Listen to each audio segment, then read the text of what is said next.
ओम शांति। आज 8 नवंबर 2025 की मुरली का विश्लेषण और स्वचिंतन बिंदु। आज की मुरली में बाबा हमें ये अनुभव करा रहे हैं कि सच्चा सुख देह अभिमान में नहीं है। जब हम मैं आत्मा हूँ की स्मृति में रहते हैं तो सभी विकार और अशांति समाप्त हो जाती है और हम डबल सिरताज विश्व के मालिक बन जाते हैं। पहली पॉइंट है हर बीमारी की दवा। बाबा कहते हैं मीठे बच्चे तुम देही अभिमानी बनो तो सब बीमारियां खत्म हो जाएंगी। देह अभिमान सबसे बड़ा रोग है। जब आत्मा स्वयं को शरीर से अलग अनुभव करती है तो मन स्थिर, तन स्वस्थ और बुद्धि पारस बुद्धि बन जाती है। यही आत्म चेतना हमें बाप के समीप ले जाती है। दूसरा, ज्ञान डांस।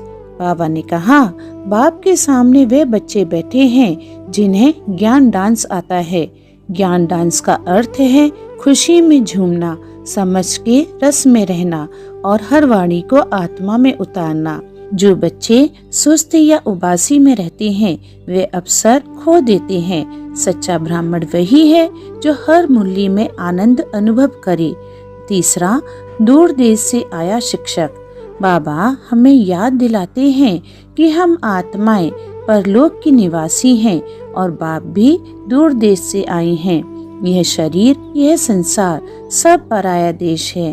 परम धाम ही हमारा स्वीट साइलेंस होम है। जब यह स्मृति पक्की होती है तो आत्मा में हल्कापन, वैराग्य और घर वापसी की लगन बढ़ती है। चौथा, योग बल से विजय। बाबा कहते हैं तुम बहुत नामी ग्रामी वॉरियर्स हो। यह युद्ध बाहुबल का नहीं, योग बल का है। माया से जीतने के लिए निरंतर मामेकम याद करो का अभ्यास चाहिए। जब याद गहरी होती है तो आत्मा सतोप्रधान बनती है और वही आत्मा विश्व की महाराजा महारानी बनती है।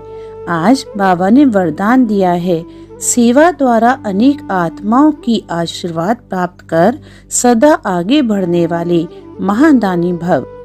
सेवा का अर्थ है ज्ञान, शक्ति और सुख का दान देना। जब हम दूसरों को दान देते हैं तो उनके धन्यवाद की तरंगें हमारे लिए आशीर्वाद बन जाती हैं। यही आशीर्वाद आत्मा को सदा उन्नति की राह दिखाती है। स्वचिंतन बिंदु है, क्या मैं हर समय आत्म अभिमानी में रहने का अभ्यास कर रहा हूँ या परिस्थितियाँ मुझे देह अभिमान में खींच लेती हैं? क्या मेरी सेवा और याद इतनी सच्ची है कि उससे दूसरों को भी सुख, शांति और शक्ति का अनुभव होता है?